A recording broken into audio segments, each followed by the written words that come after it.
दोस्तों बहुत बार आपने वास्तु कंसल्टेंट्स को देखा होगा एनर्जीज की बात करते हुए।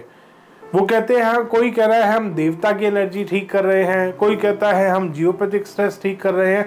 अलग अलग तरीके की एनर्जीज हैं कि नॉर्थ ईस्ट में आपका टॉयलेट है तो इसकी एनर्जी नेगेटिव ही होगी। कोई एक डिवाइस लेके घूम रहा है, यूनिवर्सल ऑरा स्कैनर, वो कह रहा है मैं ऑरा स्कैन कर रहा हूँ, कभी वो कुछ और स्कैन करने लगता है, कभी वो नेगेटिविटी ढूंढ रहा है, कभी वो लोगों को ढूंढ रहा है। बहुत सारी तरीके की अलग अलग बातें चल रही हैं। दोस्तों वास्तु में जब भी एनर्जीज की बात आती है, ये दो तरीके की एनर्जीज होती है। एक है कि आपके घर में जो एनर्जी फ्लो है वो कैसा है, पॉजिटिव है, नेगेटिव है, ये डिपेंड करता है आपके घर के स्ट्रक्चर पे। अगर घर बना हुआ है, अभी बात करेंगे कि अगर खाली प्लॉट है, वहां से एनर्जीज स्टार्ट होती हैं आपके लाइफ में। जो वो प्लॉट आपने लिया है वहां से वो अपनी एनर्जीज आपको देना, आपस में एनर्जी एक्सचेंज वहां से स्टार्ट होता है। तो इसमें सबसे पहले हम बात करें बिल्टअप एरिया की। अगर बना बनाया मकान है और उसमें आप देखेंगे कि बहुत बार नेगेटिव बना हुआ होता है या बहुत बार एनर्जी फ्लो नहीं होता घर में बहुत ज़्यादा क्लटर होता है, दीवारें खड़ी है, सारा घर बंद बंद सा बना हुआ है, उसमें भी पॉजिटिव एनर्जी फ्लो नहीं होता। उसमें नेगेटिव एनर्जी, पॉजिटिव एनर्जी को भी फ्लो होने के लिए बहुत स्पेस चाहिए, ताकि पूरे घर में वो एनर्जीज, जो भी पॉजिटिविटी उत्तर और पूर्व दिशा से आपके घर में आ रही है, वो फ्लो कर सके, प्रॉपर साउथ वेस्ट तक जा सके। इसीलिए जब वास्तु शास्त्र का हम कोई भी ड्राइंग आती है हमारे पास, हम सबसे पहले उसका एनर्जीज इस तरीके से चेक करते हैं। ये बेसिक चीज होती है जो घर में चेक की जाती है। फिर आती है देवताज की एनर्जी। जो 45 देवताज की बात करी जाती है वास्तुशास्त्र में, वो एनर्जी फील्ड्स हैं। किसी भी पॉजिटिव देवता पे कोई नेगेटिव चीज आ जाएगी तो वो नुकसान देगी। इस तरीके से घर को डिवाइड किया जाता है और देखा जाता है कि घर में एक तो एनर्जी फ्लो ठीक रहे, जो पॉजिटिव एनर्जी उत्तर और पूर्व दिशा से आ रही है। दूसरा, जो देवता है उनके अकॉर्डिंग, जो जिस तरीके का उनका नेचर है, उनको नेचर के अकॉर्डिंग हम सारा स्ट्रक्चर बनाएं, उसके अकॉर्डिंग ही हम उनके कलर्स करें। फिर बात आती है पंच तत्व की। पंच तत्व से भी जो 5 एलिमेंट्स वास्तुशास्त्र में अब चक्रा के माध्यम से आजकल बहुत लोग देखने लगे हैं, उसमें वो 5 एलिमेंट्स कहीं के कहीं डाल दिए उन्होंने। नॉर्थ ईस्ट में एयर भी आ रहा है, नॉर्थ ईस्ट में फायर भी आ रहा है, नॉर्थ ईस्ट में वाटर भी आ रहा है। इस तरीके के एलिमेंट्स उन्होंने डिवाइड कर लिए हैं। मगर उसको नहीं देखना आपको, जो वास्तु में बेसिक गाइडलाइंस बताई गई हैं उन्हीं को, वेदों में जो बताया गया है उसको फॉलो करिए। सिंपल है 5 एलिमेंट्स का फॉर्मूला, उसको कॉम्प्लिकेटेड जबरदस्ती बनाकर रख रखा है। फ्रॉड चल रहा है पंच तत्व के ऊपर भी, खैर उसके बारे में अलग वीडियो में बात करेंगे। तो यहां से 5 तत्व आए, उसके अकॉर्डिंग भी अगर आप अपने घर में पेंट को, कलर्स को बैलेंस कर लेंगे तो भी आपके घर में एनर्जी फ्लो पॉजिटिव होता है। उससे भी बहुत फर्क पड़ता है, बहुत सारी रेमेडीज हो जाती हैं। मैंने अपनी बहुत सारी वीडियोस में बताया है कि कैसे आप अपने घर की एनर्जीज को बैलेंस कर सकते हैं कलर्स के माध्यम से। इसके बाद आती है दोस्तों असली मॉडर्न वास्तु।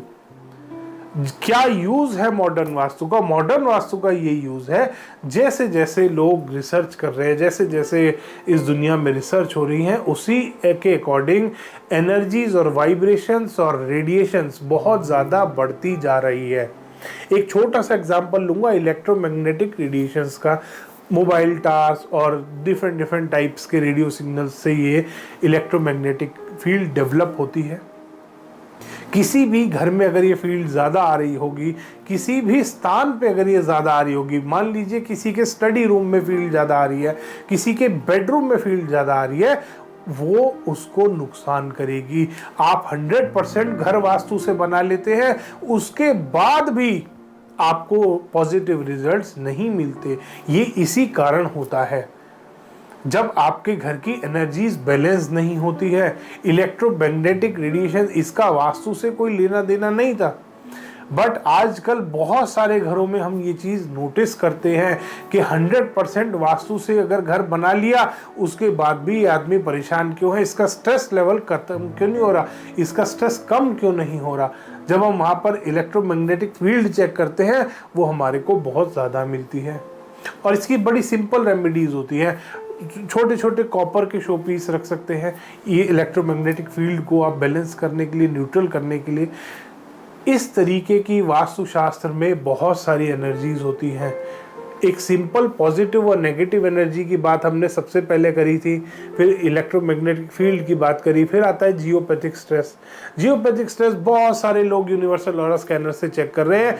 वो क्या बताते हैं, आप कभी भी देखना, और मैंने बहुत बार यूनिवर्सल ऑरा स्कैनर वालों को चैलेंज भी किया है और आज भी करता हूं, और कभी आप देख लेना उनके हैंड मूवमेंट को महसूस करना। अगर मैं यूनिवर्सल ऑरा स्कैनर, मैंने बहुत सारी वीडियोस भी बनाई हैं, यूनिवर्सल ऑरा स्कैनर को हाथ में लेके हल्का सा भी 1 mm का मूवमेंट भी करूंगा तो भी वो पूरा खुल जाता है और बंद हो जाता है।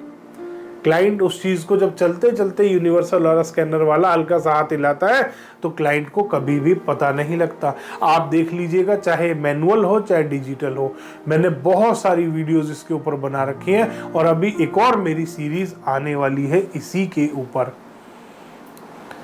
इसके बाद आती है बात कि जियोपैथिक स्ट्रेस। दोस्तों, जियोपैथिक स्ट्रेस आजकल यूनिवर्सल ऑरा स्कैनर से जो चेक किया जा रहा है वो कहीं भी बता देते हैं, किसी विंडो में जियोपैथिक से। अभी एक क्लाइंट क्या गया था जयपुर में, उसको बोल दिया कि ये तो आपका जो मुख्य द्वार है इसके अंदर जियोपैथिक स्ट्रेस है, दीवारों के अंदर, दीवारों में जियोपैथिक स्ट्रेस बता दिया। दोस्तों, उसके घर का मुख्य द्वार बदलवा दिया, दरवाजा वहां से तोड़वा दिया, बंद करा दिया कि इस जगह के आसपास भी कोई नहीं आएगा। उन्होंने येलो कलर से मार्किंग कर रखी थी कि इस जगह पे कोई ना जाए।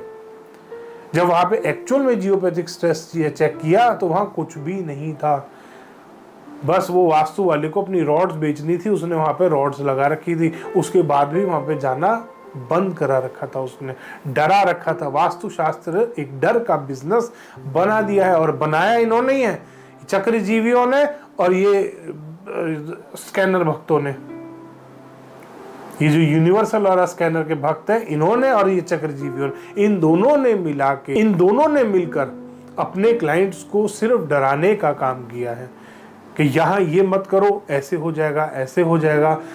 जो वास्तु है घर में आपकी खुशहाली के लिए, आपकी पॉजिटिविटी के लिए है, ताकि आप एक सुख से जीवन बिता सके अपना। जो एनवायरनमेंट से आपको पॉजिटिविटी मिलनी है वो आप अच्छे से ले पाए अपने घर में, यही वास्तु है। इतना प्रॉब्लमैटिक, इतना डराने वाला सब्जेक्ट नहीं है वास्तु जितना ये यूनिवर्सल ऑरा स्कैनर वाले स्कैनर भक्त और चक्रजीवी आजकल डरा रहे हैं। तो आपको डरना नहीं है। बहुत बार ऐसा होता है, किसी फील्ड में, किसी प्लॉट में जाते हैं, जब भूमि की ऊर्जा चेक करते हैं तो बहुत बार लो मिलती है, कम मिलती है। कोई भी नेगेटिविटी अगर अर्थ में होगी तो उस टाइम पे भूमि की ऊर्जा कम मिलती है। उसको भी बड़े आराम से आप ठीक कर सकते हैं, करेक्ट कर सकते हैं। इसीलिए हम रिकमेंड करते हैं कि जब भी आप कोई नया प्लॉट ले रहे हैं तो आप उसकी भूमि की ऊर्जा जरूर चेक कराएं, क्योंकि करोड़ों रुपए आप खर्च कर रहे हैं किसी प्लॉट को लेने के लिए, और अगर पहले भूमि की ऊर्जा चेक कर ले तो हम अच्छे से अच्छा प्लॉट, पॉजिटिव से पॉजिटिव प्लॉट ले सकते हैं। दोस्तों, इसीलिए मैंने वीडियो के स्टार्टिंग में आपको बताया था कि जिस दिन आप प्लॉट लेते हैं उसके साथ आपका एनर्जी एक्सचेंज शुरू हो जाता है। अगर भूमि की ऊर्जा कम मिलेगी किसी भी प्लॉट में या किसी भी भूखंड में बना हुआ है प्लॉट है, आप दोबारा बना रहे हैं, अगर भूमि की ऊर्जा कम होगी तो ऐसे प्लॉटों को हम लेने से आपको मना करते हैं। तो दोस्तों, ये थी पूरी कहानी एनर्जीज की, जिसको अलग अलग तरह से वास्तुशास्त्र वालों ने आपको दिखाया, आपको बताया, जबकि ये वेदों के टाइम से चलती आ रही हैं सारी चीज़ें। धन्यवाद दोस्तों। वीडियो पसंद आया हो तो इसको लाइक करें, शेयर करें और चैनल को सब्सक्राइब करना ना भूलें।